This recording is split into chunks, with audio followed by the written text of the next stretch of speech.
Good morning friends. तो friends, जैसा कि आपको पता होगा कि एसएससी स्टेनोग्राफर का एग्जाम होने वाला है कल से। इसी को देखते हुए मैंने इस वीडियो में टॉप 50 जीके क्वेश्चन को इंक्लूड करा है। पूरा चांसेज है 100% कि इनसे आपको क्वेश्चन देखने को मिलेंगे इस क्वेश्चन से। तो फ्रेंड्स, आप इस वीडियो को अंत तक जरूर देखिए। फ्रेंड्स, मेरा नाम है प्रदीप और आप देख रहे हैं एसएससी जॉब्स। चलिए शुरू करते हैं। फर्स्ट नंबर क्वेश्चन है फ्रेंड्स हम लोग का, निम्नलिखित में से कौन सा युग्म सही नहीं है। मतलब यहाँ पे आपको बताना है इसका उत्तराधिकारी कौन है। यहाँ पे तो शिवाजी का अफजल खां, ठीक है। नूरजहाँ का महाबत खां, ये भी सही है। अकबर का राणा प्रताप, ये भी सही है। फिर नेक्स्ट आता है यहाँ पे बाबर का बैरम खां, तो ये गलत है। बैरम खां किसके शासनकाल में था, किसका था उत्तराधिकारी? तो था अकबर, सॉरी अकबर का था, हाँ अकबर का था बैरम खां। फ्रेंड्स, 5 साल तक बैरम खां उत्तराधिकारी रहा अकबर का। उसके बाद फिर राणा प्रताप हो गया, यानी कि ऑप्शन नंबर डी यहाँ पे आपका करेक्ट आंसर हो जाएगा। यहाँ पे सही उग्म नहीं है, तो ये उग्म आपका सही नहीं है। चलिए फिर नेक्स्ट क्वेश्चन देखते हैं हम लोग। निम्न में से किस भारतीय नेता ने भारत में अनुसूचित जाति संघ की स्थापना करी थी? किसने करी थी? तो भीमराव अंबेडकर ने की थी। कब की थी? तो 1942 में की थी अनुसूचित जाति संघ की स्थापना भीमराव अंबेडकर ने, जो कि भारतीय संविधान के निर्माता हैं। फ्रेंड्स, इसमें आपका 1 सेकंड भी मैं टाइम वेस्ट नहीं करूंगा, ठीक है। फ्रेंड्स, आप इसका पीडीएफ लिंक भी डाउनलोड कर सकते हैं, जिसका लिंक मैंने डिस्क्रिप्शन लिंक में नीचे दे रखा है, वहाँ जा करके डाउनलोड कर सकते हैं। और इसके अलावा मैंने बहुत सारे जीके का मॉक टेस्ट जो कि एसएससी स्टेनोग्राफर के लिए स्पेशल है, वो भी मैंने बहुत सारा अपलोड किया, और सब सारे का लिंक आपको डिस्क्रिप्शन लिंक में मिल जाएगा, वहाँ से जा करके सारे का प्रैक्टिस कर लेना है। नेक्स्ट है फ्रेंड्स, किस गवर्नर जनरल ने भारत में कृषि और वाणिज्य विभाग की स्थापना की थी? तो किस गवर्नर जनरल ने की थी? तो लॉर्ड मायो ने की थी, ठीक है। भारत में कृषि और वाणिज्य विभाग की स्थापना लॉर्ड मायो ने करी थी। नेक्स्ट है, पृथ्वी के पूरे इतिहास को डैश युग में विभाजित किया गया था? कितने युग में विभाजित किया गया पृथ्वी के पूरे इतिहास को? तो फ्रेंड्स, तीन युग में विभाजित किया गया है पृथ्वी के पूरे इतिहास को। नेक्स्ट आता है फ्रेंड्स, हिमालय की सबसे बाह्यतम पर्वत श्रेणी कौन सी है? कौन सी है फ्रेंड्स हिमालय की सबसे बाह्यतम श्रेणी? तो शिवालिक है, यानी कि ऑप्शन नंबर बी आपका यहाँ पे करेक्ट आंसर हो जाता है। नेक्स्ट आता है, प्रायद्वीपीय भारत की सबसे लंबी नदी कौन सी है? क्या है? प्रायद्वीपीय भारत की सबसे लंबी नदी कौन सी है? तो गोदावरी है, यानी कि ऑप्शन नंबर बी यहाँ पे आपका करेक्ट आंसर हो जाएगा। नेक्स्ट है फ्रेंड्स, भारत के उच्चतम न्यायालय के लिए निम्नलिखित में से क्या सही है? भारत के उच्चतम न्यायालय के लिए निम्नलिखित में से क्या सही है? तो यहाँ पे ऑप्शन है संघीय न्यायालय, अपील न्यायालय, संविधान का रक्षक, या फिर सारे विकल्प सही है। तो फ्रेंड्स, उच्चतम न्यायालय के दृष्टि से देखते हुए तीनों ऑप्शन सही है, मतलब ऊपर के सारे विकल्प सही हैं, ठीक है। नेक्स्ट आता है, भारतीय संविधान का कौन सा अनुच्छेद राष्ट्रपति कार्यकाल में रिक्ति यानी कि वैकेंसी के विषय में उल्लेख करता है? तो कौन सा अनुच्छेद उल्लेख करता है फ्रेंड्स? अनुच्छेद से रिलेटेड बहुत सारे क्वेश्चन एग्जाम में देखने को मिलते हैं, तो अनुच्छेद 62 इसका उल्लेख करता है। फ्रेंड्स, यहाँ पे बात आ रही है राष्ट्रपति पे मैं ऑलरेडी एक वीडियो बना चुका हूँ, जिसका लिंक आपको डिस्क्रिप्शन में मिल जाएगा, पॉलिटी प्ले लिस्ट में होगा, वहाँ से जा करके आपको वीडियोज़ को देख लेने हैं। बहुत ही अच्छे से मैंने प्रीवियस ईयर क्वेश्चन को इंक्लूड करा है, वो भी MCQ फॉर्मेट में। नेक्स्ट है, जम्मू कश्मीर का संविधान कब लागू हुआ था? मतलब कि जैसा कि आपको पता है हमारे देश में कब लागू हुआ था? तो 26 नवंबर 1949 को लागू हो गया था। लेकिन पूर्ण रूप से कब लागू हुआ था? तो आपको 26 जनवरी 1950 को लागू हुआ था। ये नवंबर हो गया, ये 50, ये जनवरी हो गया।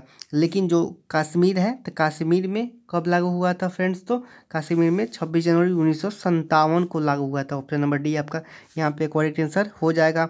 नेक्स्ट आता है, सरकार द्वारा प्रस्तुत मांग की राशि कम करने के संबंधी प्रस्ताव को क्या कहते हैं? इसको क्या बोला जाता है फ्रेंड्स? तो पॉलिसी में असमिति की कटौती इसको बोला जाता है। ऑप्शन नंबर ए यहाँ पे आपका करेक्ट आंसर हो जाता है।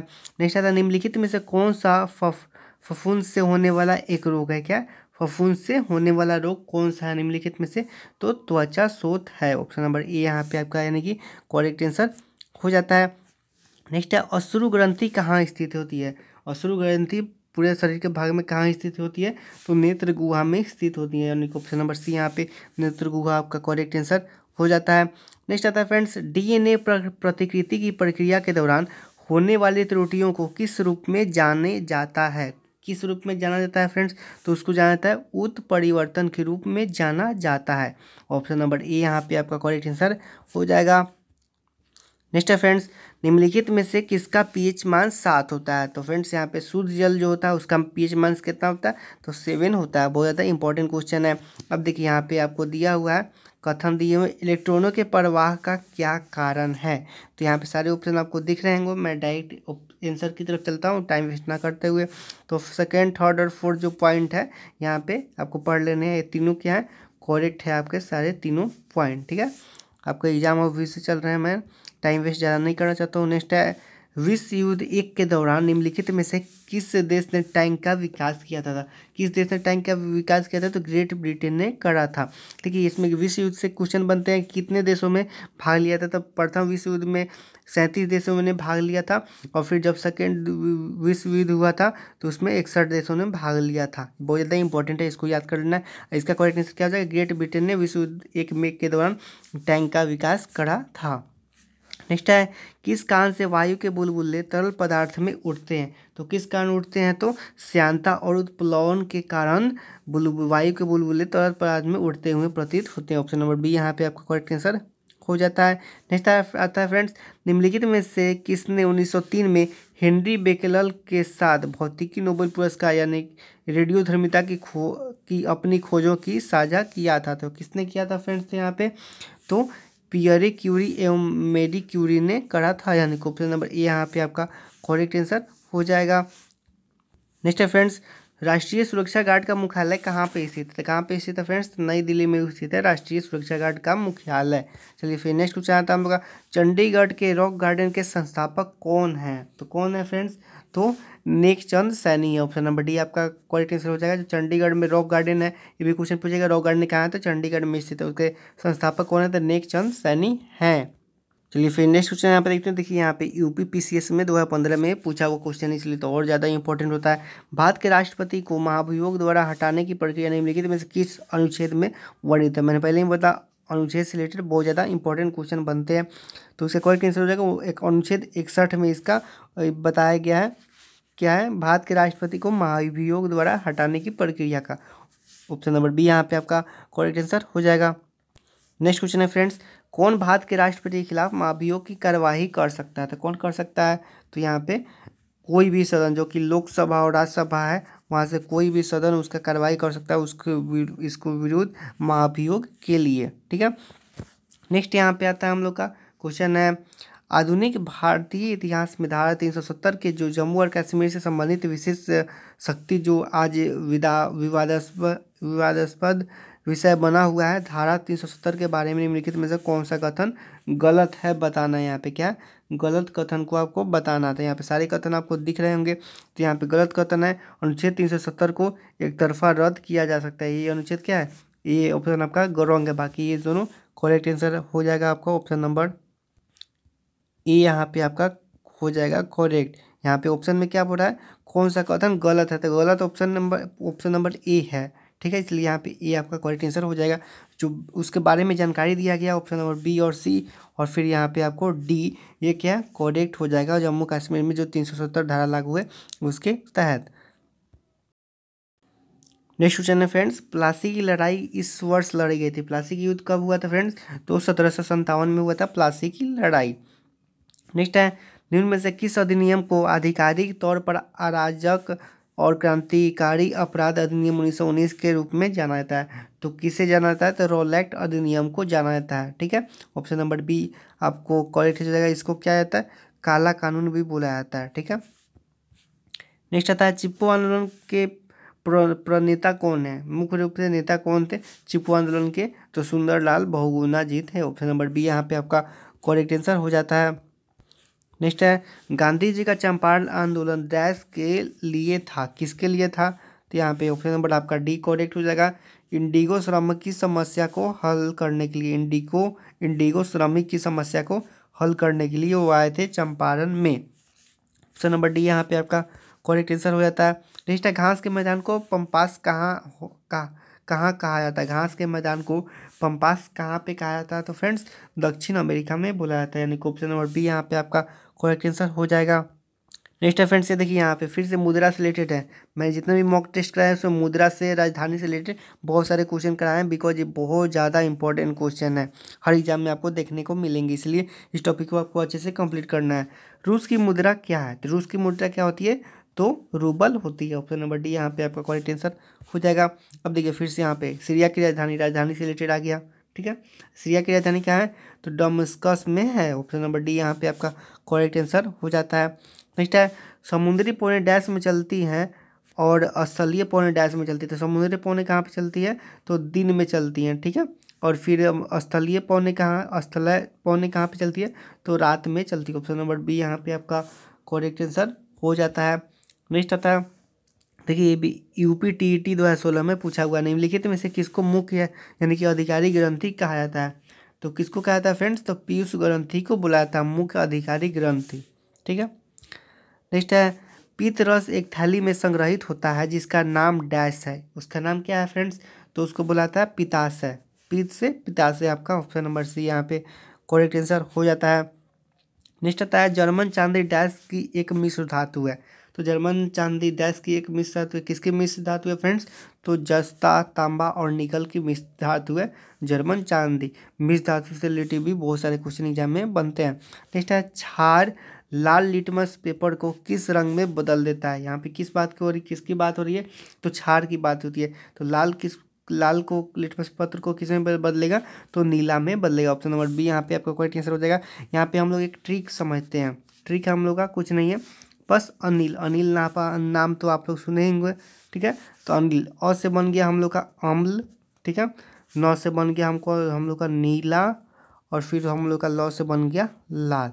मतलब कि अम्ल नीला लिटमस पत्र को लाल में बदलता है, अनिल हो जाएगा।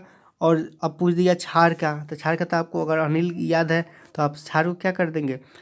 लाल लिटमस पत्र नीला में बदलेगा, ये तो आप याद कर लीजिएगा। नेक्स्ट आता है, संवेग संरक्षण क्या है? संवेग संरक्षण का जो सिद्धांत है वो क्या है? उसके तहत क्या होता है कि प्रणाली पर कार्य करने वाला कोई बाहरी बल नहीं होने पर प्रणाली की गति स्थिर होती है। ऑप्शन नंबर बी यहाँ पे करेक्ट आंसर हो जाएगा आपका। नेक्स्ट है, वल्लभ भाई पटेल को सरदार की उपाधि किसने दी थी? किसने दी थी सरदार वल्लभ भाई पटेल को सरदार की उपाधि? तो MK गांधी ने दी थी, ठीक है। ऑप्शन नंबर बी यहाँ पे आपका करेक्ट आंसर हो जाता है। नेक्स्ट है, भारतीय अंतरिक्ष अनुसंधान संगठन यानी कि इसरो निम्नलिखित में से किस राज्य में उत्तर भारत में अपनी मौजूदगी का विस्तार करने के लिए एक केंद्र स्थापित करेगा? ये आपका करंट से क्वेश्चन आ गया। तो किस राज्य में करेगा वो? तो वो करेगा जम्मू एंड कश्मीर में, यानी कि ऑप्शन नंबर ए यहाँ पे आपका करेक्ट आंसर हो जाता है। नेक्स्ट आता है फ्रेंड्स हम लोग का ऑनलाइन दुरुपयोग। यहाँ पे देख लीजिए, यहाँ पे IBPS RRB ऑफिस असिस्टेंट में पूछा हुआ क्वेश्चन है, ऑनलाइन दुरुपयोग का सामना करने वाली महिलाओं के लिए किस मंत्री ने नए साइबर सेल की घोषणा करी है? करंट अफेयर से क्वेश्चन है, तो किसने करी है फ्रेंड्स? तो मेनका गांधी ने करी है। ऑप्शन नंबर सी आपका यहाँ पे करेक्ट आंसर हो जाएगा। नेक्स्ट देखिए, अभी BPSC 2016 में पूछा हुआ है, साबुन ग्रीज को हटाता है, किसके द्वारा हटाता है साबुन ग्रीज को? तो पायसीकरण प्रक्रिया के द्वारा हटाता है। ऑप्शन नंबर सी यानी कि आपका करेक्ट आंसर हो जाता है। चलिए फिर नेक्स्ट आता है हम लोग का, परसेक किसकी मापन इकाई है? मैंने पहले ही बोला मात्रक से रिलेटेड एग्जाम में क्वेश्चन बनते हैं। तो पारसेक, पारसेक किसकी मात्रक का इकाई है? तो खगोलीय दूरी उसके द्वारा मापा जाता है। ऑप्शन नंबर बी आपका यहाँ पे करेक्ट आंसर हो जाता है। नेक्स्ट है, उच्च तापमान के मापन में किस उपकरण का उपयोग किया जाता था? किस उपकरण का उपयोग किया था उच्च ताप के मापन में? तो पायरोमीटर का उपयोग किया जाता है। ऑप्शन नंबर डी यहाँ पे करेक्ट आंसर हो जाएगा। फ्रेंड्स यहाँ पे आ रहा है प्रमुख यंत्र से, यंत्र से रिलेटेड भी मैंने बहुत सारे एक वीडियो ऑलरेडी मैं बना चुका हूँ, वो जाके हमारे ऑल वीडियो से आप देख सकते हैं, ठीक है। उपकरण से रिलेटेड भी क्वेश्चन बनते हैं। नेक्स्ट है, यदि एक गेंद ऊपर फेंकी जाती है तो निम्नलिखित में से क्या परिवर्तन नहीं होता है? क्या परिवर्तित नहीं होता है फ्रेंड्स? तो गति परिवर्तित होती है, इसी तरह ऊर्जा परिवर्तित होती है, दूरी तो बढ़ेगा ही। क्या परिवर्तित नहीं होती है? तो त्वरण परिवर्तित नहीं होती है। ऑप्शन नंबर यानी कि करेक्ट आंसर हो जाएगा। नेक्स्ट है, मुख्यतः पश्चिमी देशों में जो बच्चे सूर्य की धूप कम प्राप्त कर पाते हैं ये किससे ग्रसित होते हैं? तो धूप की कमी से कौन सा रोग होता है? तो फ्रेंड्स रिकेट्स होता है। मतलब धूप किस में मिला जाता है? तो विटामिन डी में आपको धूप मिलता है। विटामिन डी की कमी से कौन सा रोग होता है? तो रिकेट्स होता है, ठीक है। इसका आप कनेक्ट करके याद कर सकते हैं। नेक्स्ट है अल्कोहल पानी से अधिक वाष्पशील होता है क्योंकि डैश पानी से कम होता है। क्या पानी से कम होता है फ्रेंड्स? तो उसका बॉइलिंग पॉइंट जो होता है वो पानी से कम होता है, इसीलिए अल्कोहल पानी से अधिक वाष्पशील होता है। ऑप्शन नंबर ए यानी कि आपका करेक्ट आंसर यहाँ पे हो जाता है। नेक्स्ट है यहाँ पे देखिए वैज्ञानिक नेम से 2 साल पहले आपको CHSL वगैरह में बहुत सारे इसमें से क्वेश्चन बनते थे। हो सकता है इस बार TCS एग्जाम ले रही है तो हो सकता है वैज्ञानिक नेम से रिलेटेड क्वेश्चन आपको देखने को मिल सकता है, तो इसको भी आपको याद करना है। क्वेश्चन है एम्ब्लिका